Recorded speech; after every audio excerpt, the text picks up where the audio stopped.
Hey skiers, I'm Jeff from Skiessentials.com. I'm Bob. How's it going? Welcome back to our Top 5 Fridays ski industry news videos. Bob, we got a whole bunch of ripsticks behind us. Full wall today. As long as nothing, oh boy, this is an interesting tense. As long as nothing has gone wrong.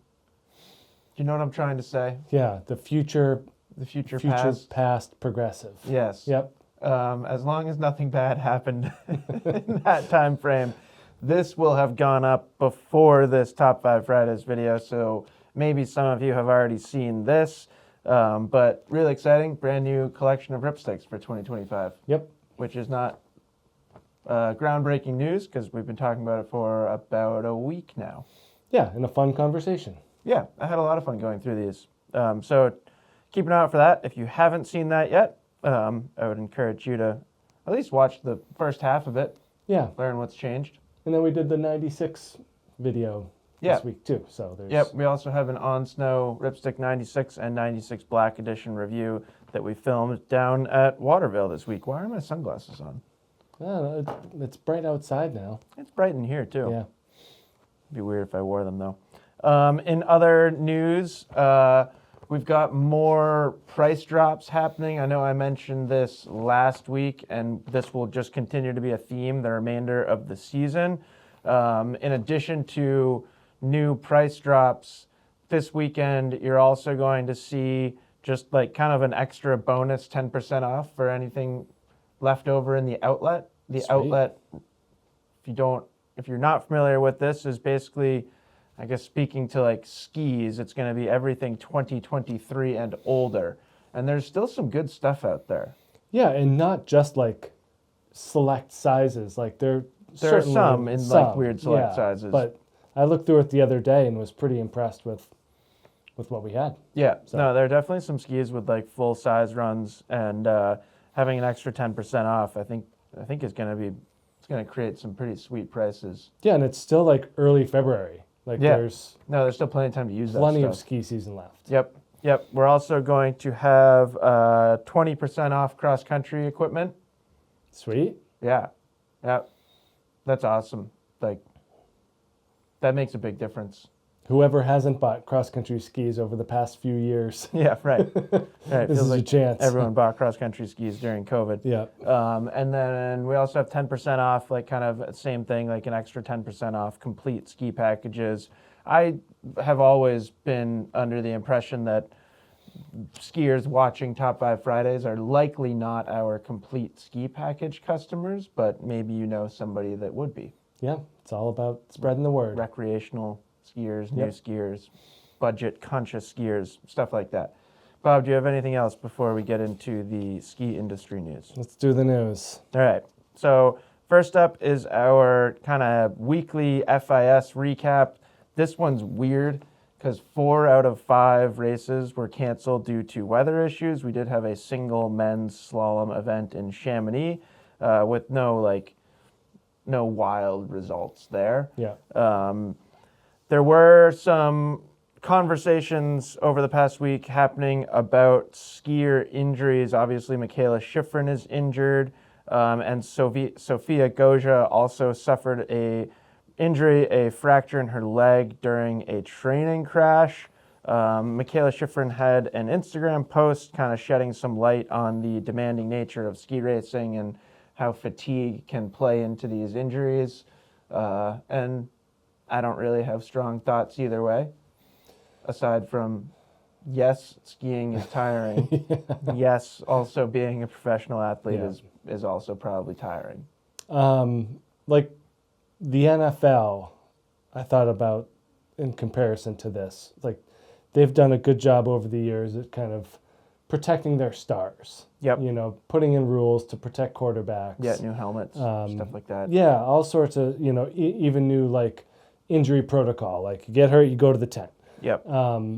Like ski racing might need to take some steps to protect their stars. Yeah, whether it's interesting thought. Reducing their workload or, I don't know, getting feedback from them maybe. Yeah, I don't know. A good place to start. I feel like it's a challenging situation. Yeah. Because like you could also argue, I'll just play devil's advocate here. Sure. You could argue that their ability to push through a demanding schedule and a fatiguing sport is what has made them stars to begin with. Yeah, but people aren't gonna watch as much. It's going to affect their bottom line, just like the NFL. Like when quarterbacks started getting hurt, the product went down, the quality went down. Sure. So I don't know. Something's got to happen. Yeah. Keep these people on the snow. Yep. Either way, depending on your opinion, it's an interesting conversation. Sure is. And I don't really have much else. Do you? No, I don't. So, speedy recovery to all those athletes who are currently injured, and hopefully we get some more cooperative weather looking forward. It seems like they never race. Seems like I they know, never race anyway. It's been a tough season this year. We were in a sweet spot there for a while with a lot of racing happening, but it feels like the start of the season. We had a lot of race cancellations at the start of the season. Bob, second topic of the week. This is a big one. We can spend probably most of our time on this one. Basin will be sold to Alterra. Is this an end of a generation, an end of an era, as Basin being an independent mountain? Is it going to lose its charm? I don't know. No, I don't think so. All right, you heard it here first. Stowe, it's easy to point to Stowe, but all of the development at Spruce, that was in the works before Vail. Vail has nothing to do with Spruce Peak. Important reminder to people that are just blanket anti-Vail, because people do point to Spruce as something that Vail did. Yeah. That is AIG. Right. And it's still AIG. Right. Vail still has They have nothing to do with that. Yeah. So it's, there's stuff like that isn't what I consider part of the charm of Stowe. Yeah. I consider Mount Mansfield and the skiing separate. The important part. Oh, yeah. Sure. I thought you were going to say separate from the charm of Stowe, which I think you could also argue. Sure. I certainly use it differently. And so I think that people that use Arapahoe Basin in that same sort of way as just a skiing destination. Will not see a change in the value of that product. Do you think skier traffic will go up? I think that's an interesting. Yeah, so I didn't know that they were still on whatever 5 or 6 days. Yeah, five. I think 5 and 5 or 7 or something like that. But if you think about everyone in Denver that has an Icon Pass or something like that, they probably all use those days. So yeah, I would think so. You have to think about how many days is the average skier skiing? Is it more than that? And is that going to then create more traffic? I don't know. If the average Denver skier skis 15 days a year, 5 of them were previously at Basin, will it be 8 now? Right. And if that's the average, then yes, there will be more skier traffic. Do you see people jumping an Epic Pass ship to get an Icon Pass, like Denver people, so they can just ski Arapahoe? I don't really see that happening. Probably not. Maybe a modest increase. But yeah, I'm sure that person exists. Yeah. But I think that's a unique skier with unique goals and demands among the population of Denver and greater Denver skiers. Right. So I don't know. I don't think it's going to be a huge drop. Their COO will remain in place as COO. Yep. I know he's very well liked, so in theory, he'll help retain the feel and vibe that they've had. Yeah. I've always loved Basin. Yeah. We talked about it the other day. The thing I like about it the most is the narrow Pallavicini trails that remind me of Stowe. Of home. Yeah. Yeah. And I was saying my favorite part is the east wall. Yeah. Because it doesn't remind me of home. And I haven't been there since whatever the new backside bowl area is. Sure. So I have not spent much time back there. Yeah. I suppose we should add that this technically is not yet official, but I haven't seen anything suggesting that it won't. This stuff is usually pretty darn official. Right. As soon as it starts making its way around the news. So that'll be interesting. Only time will tell. Right. I mean, new lifts are a good thing. Anything to help increase efficiency, I think, is a good I thing. feel like that's one of those areas that like doesn't really need new lifts. Yeah, I don't know. Keep them slow, Yeah, but I don't even know what they have now, just to me. be I think honest. one of them got replaced recently, so Yeah. I'm probably dating myself with that statement. Anyways, moving on. Third topic of the week. We're still in Colorado here. Property owners are fighting back on proposed Colorado tax increases. I don't remember if we talked about this in a Top 5 Fridays video. I know it's been in an article, but I think it was one of those weeks that we skipped a video. There is a Senate bill in Colorado that proposes a 400% increase in taxes on short-term rentals, essentially making that tax rate equal to the tax rate of a commercial lodge. People aren't particularly happy. This is certainly an issue of, if I have a short-term rental, I hate this. Right. If my housing is directly and negatively affected by short-term rentals, then I'm in favor. There doesn't seem to be much of a middle ground here. I mean, we're basically seeing the same in Stowe right now, right? So basically the same exact conversation is happening. yeah, But anyways, they are planning protests at state capitol. They have vowed to reduce their rates dramatically if this does go through to avoid paying these taxes. And I feel like the goal there is basically like a middle finger to hotel owners. right. Like, oh, sure, you're trying to get us like play by your rules. Yeah. Well, watch this. It's now $50 to stay at my short-term rental per night instead of $250 at your hotel. Right. How's that going to affect your business? It just feels to me like that's what they're going after. Yeah. They've also mentioned that they would rent their units for less than 90 days a year to avoid paying in this tax category. So there's some stuff here to figure out. Yeah, and I think a lot of it is difficult just even from like a classification purpose. Yeah. You know, like there's certain short-term rentals that operate a lot more like hotels than Right. others. Right. You know, like whether it's renting the whole house or part of like a bigger condominium complex or something like that. Totally. There's a lot of variances in even just the different property styles that Yeah. make this hard to kind of nail down. No, it's a pretty big gray area. Yeah. And it feels like this proposed solution is pretty black and white. Right. Is there a middle ground on the percentage that these people can Right. agree on? Yeah. Because it's a big don't know. jump. Like, Totally. You don't want to go from what it was 9% to 28% or something like that. Yeah, it was like 6 point something percent to Yeah. 26 or 27%. Yeah. So yeah, a major increase. Yeah. And as always, it seems to be the problem seems to be these investment companies that are buying up this property and Yeah. for the sole specific purpose of Airbnb rentals. Yeah. Yeah. No, it's an interesting scenario, and it's certainly not unique to Colorado. No. Like I said, we're seeing it. We had a protest right at our Right? municipal building. Yep. All 8 of them. I really like the caption.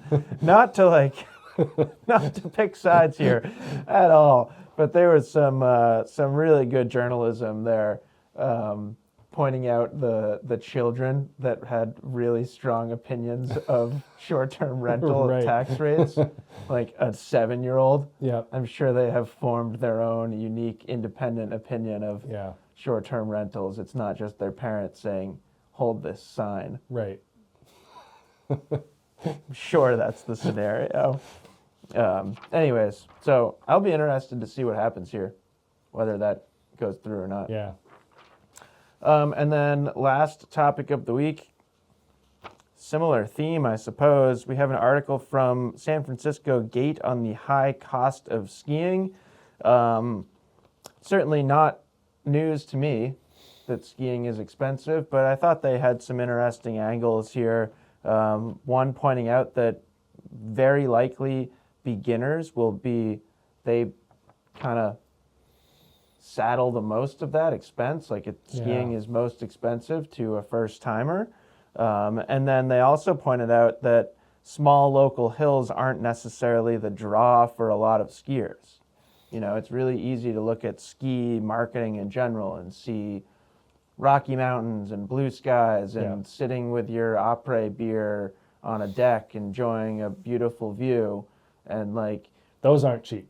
Those aren't cheap, right? But people see that, and that's like what they want to do. Right. So like for a lot of skiers, a small kind of feeder hill, that's not even what they're looking at as a ski trip. No, and we talk about this a lot. These resorts do a fantastic job of selling that imagery that you were just talking about. Yes. They are phenomenal at it. Yes. And beautiful people. Yep. Those photos are always taken when it's sunny. Yep. No one looks cold. no one ever looks cold in skiing marketing. Yeah. And all of that. It is like wildly unrealistic. Yeah. I mean, yesterday was a beautiful sunny day at Stowe, and it was not like that. We weren't like cheersing champagne on the deck of the Octagon. Yeah. The other thing I noticed about this article is like they really cherry picked the expensive stuff. Yeah. Have you seen those videos where people go into a golf store and they put together the most expensive thing possible? Yes. Like, it seems like that's what they did. And like, that's showing, but that's what the resort wants you to do. Yeah. They want you to go to their website and pick the private, to pick the day, to pick the upgraded rentals, you know, to really go for the top end. And like, to be honest, that customer is really important. Right. To like the financial success of a ski resort. Yeah. Especially a bigger ski resort like Stowe or bigger. Yeah. Like North Star where they were talking about, which, I mean, that stuff's expensive. Yeah, and they need people like running. Guess what? Running the mountain is also really expensive, so they need people to come and spend money. Yeah. But it is interesting, and like the way that my mind goes thinking about this scenario. 5 more minutes, then you can go get your kids. Okay. At most 5 minutes. I think it would be great if the industry in general would change the way that skiing is branded, just ever so slightly. Mm-hmm. Less about the après experience and that kind of stuff, and more about like the bringing people together and the camaraderie and like the social side of it, and that can happen anywhere. Like some of my best memories of skiing are skiing like Lost Valley when I was a kid. Right, Little Hills. Just having so much fun with my friends. Yep. And like clearly, and like the parents were having a great time too, because they're doing the same thing. You like ski as a group, maybe watch your kids ski race for a little bit and have a beer. Yeah. What a great evening. No, it's going to be tough if they just really kind of alienate families from that. Yeah. Because that's how the kids get into it. Right. You know, if you're not building a lifelong love of a sport from an early age, I think it's going to be tough. Yeah. So. Yeah. I don't know. We can't have everybody enter into the sport as like an affluent 26-year-old that works in finance. Yeah. There's a lot of them though. Like it's amazing. I know. Well, and it does feel like often that's who the industry is going after. Yep. You can pick them out too. Yeah. they're pretty easy to spot. I don't really mean that in a bad way. It's just true. Right. And we're up there enough. It's easy to like really fancy outerwear and rental skis. Not judging. Evaluating. Again, just sheer things I've noticed. Yeah. Anyways, moving on. Finally, we have our edits of the week. First up, this is much more than an edit. It's a full documentary called Mad Professors of Skiing, focusing on the real Ski crew. I started watching this the other night and have not finished it, but so far really good. And then we have The Underbelly with Bo James and Jackson Wells. Haven't heard from those guys in a while. I feel like the whole Wells family kind of, they're not in the spotlight as much as they were for a long time. Probably largely because Jossie is not in the spotlight. And then we've got a behind-the-scenes look at X Games 2024 with your favorite skier, Henrik Harlow. And then finally, we have a hot laps edit with Quinn Wolferman at Mammoth Mountain. One of my favorite skiers, one of my favorite resorts, and one of my favorite filmers. Sounds like a win. The trifecta. Yep. Yeah, so I would check that one out for sure. And that's it. Hope you enjoyed the Ripstick overview. Hope you enjoyed the On Snow Ripstick review. Next week's a big Rosignol week around here, Bob. Sweet. So everyone get excited about some Rosignol announcements. I do have a fun video to share from my trip to Deer Valley with Rosignol a couple weeks ago. So that should be up on Monday. In the meantime, hope everyone has a fantastic weekend. Bye.